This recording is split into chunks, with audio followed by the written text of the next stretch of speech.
today's video, I'm going to teach you how to enter medical expenses in the deductions and credits section. To get started, open your return and make your way to the deductions and credits area.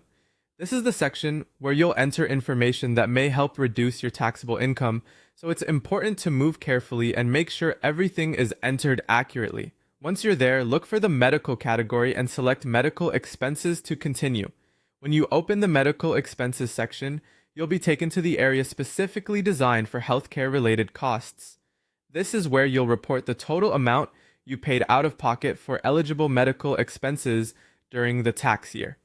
Out of pocket simply means costs that you personally paid and were not reimbursed for by insurance, an employer plan, or any other source. Now enter your total out-of-pocket healthcare expenses in the field provided. Before typing in the amount, it's a good idea to have your records nearby so you can enter the most accurate total possible. This may include receipts, billing statements, pharmacy summaries, or other documentation that shows what you actually paid. The key here is to report the full total of your qualifying unreimbursed medical costs. As you enter the amount, take a moment to double-check your number for accuracy.